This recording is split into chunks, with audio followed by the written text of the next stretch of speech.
Hiç düşündünüz mü? Bir fikir, bir inanç ya da bir hikaye binlerce yıl boyunca nasıl ayakta kalır? İmparatorluklar yıkılırken, şehirler yok olurken o nasıl hayatta kalır? Gelin bu sorunun cevabını birlikte arayalım. Aslında cevap çok basit ama bir o kadar da derin. Bir fikrin hayatta kalması için onu bir kültürden diğerine, bir zamandan ötekine taşıyacak birilerine ihtiyacı vardır. İşte bu bölümde tarihin o en yetenekli ama ne yazık ki en az tanınan taşıyıcılarının, yani Türk mütercimlerin akıl almaz hikayesine dalıyoruz. Her şey, ama her şey basit bir ihtiyaçla başladı. Şöyle bir gözünüzde canlandırın, iki farklı kabile, iki farklı imparatorluk ilk kez karşılaşıyor. Birbirlerini anlamak, ticaret yapmak, belki de savaşmaktan kaçınmak zorundalar. İşte tam o anda tercüman doğdu. Yani biz yazılı çeviriyi genelde Mısır'daki hiyerogliflerle falan başlatırız ama ondan çok çok önce Orta Asya bozkırlarında kelimeler dilden dile akıyordu. Hem de anında. Türklerin çeviri macerası mürekkeple değil, bildiğiniz nefesle başladı. Peki tamam, sözlü gelenek diyoruz ama bunun kanıtı var mı? Yani ilk somut izleri nerede arayacağız? Gelin tarihin biraz daha derinlerine inelim ve ilk Türk mütercimlerin bıraktığı o minik ipuçlarına bakalım. İşin ilginç yanı ne biliyor musunuz? En eski kanıtlar kendilerinden değil, rakiplerinin, yani Çinlilerin kayıtlarından geliyor. Çin yıllıklarına bakıyorsunuz, Hunlarla yapılan görüşmelerde sürekli tercümanlardan bahsediliyor. Ama daha da bombası var. Göktürklerden gelen bir mektup. Dilbilimciler bakıyor ve diyor ki, bu mektubun cümle yapısı Çince gibi değil. Bu sonradan çevrilmiş. Yani orijinal değil, bir çeviri olduğu bariz. Ve şimdi sıkı durun, çünkü en çarpıcı kanıt bu.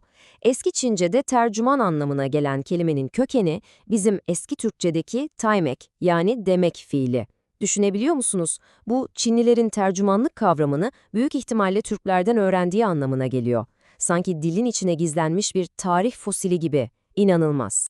Bu ilk adımlardan sonra sahneye öyle bir halk çıkıyor ki çeviriyi bir zorunluluk olmaktan çıkarıp adeta bir sanata, bir bilime dönüştürüyorlar. İpek yolunun kalbindeki Uygurlar. Uygurlar, Türk tarihinde bir ilki başarıp yerleşik hayata geçiyorlar ve Turfan, Beşbalık gibi şehirler kuruyorlar. Ama bunlar sıradan şehirler değil. Buralar İpek yolu üzerindeki fikirlerin, dinlerin, dillerin harmanlandığı, kaynadığı gerçek birer bilgi ve kültür merkezi haline geliyor. Ve bu merkezlerdeki dil çeşitliliği gerçekten baş döndürücü. Yani bir yanda Sanskritçe konuşuluyor, öbür yanda Çince, Toharca, Soldca, Tibetçe. Uygurlar sanki tüm Asya'nın dillerini ceplerinde taşıyan birer poliglot gibiydiler.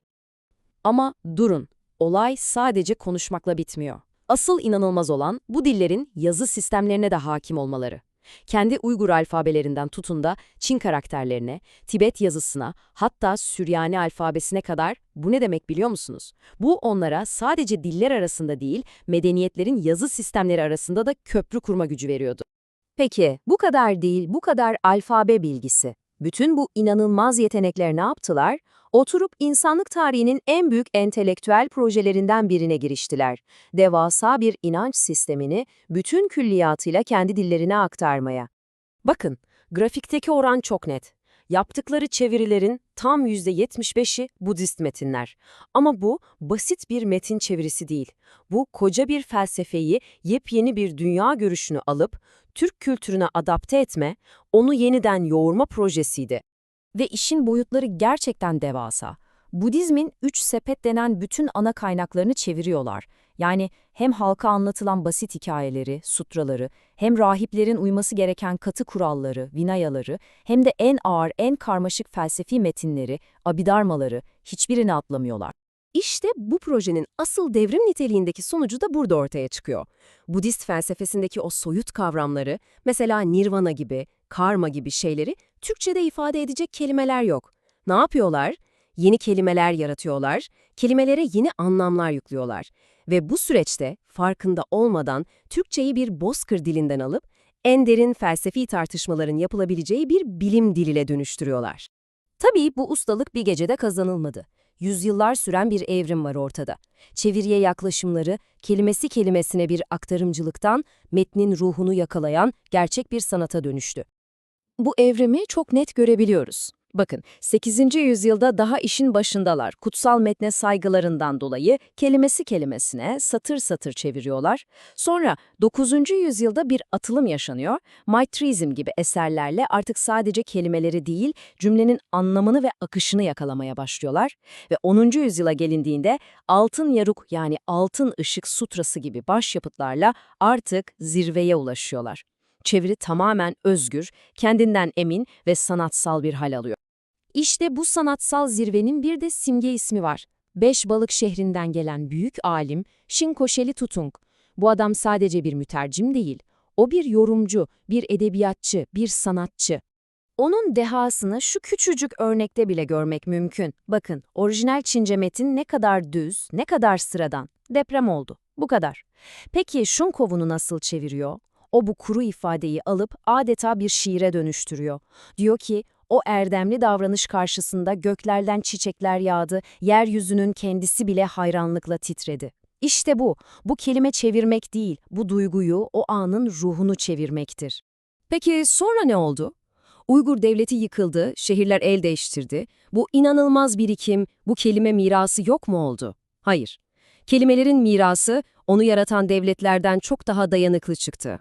Çünkü Uygurların dil ve yazıdaki ustalığı o kadar büyük bir üne kavuşmuştu ki, Bozkır'dan yükselen bir sonraki büyük güç yani Moğol İmparatorluğu onlarsız bir devlet kuramayacağını anladı.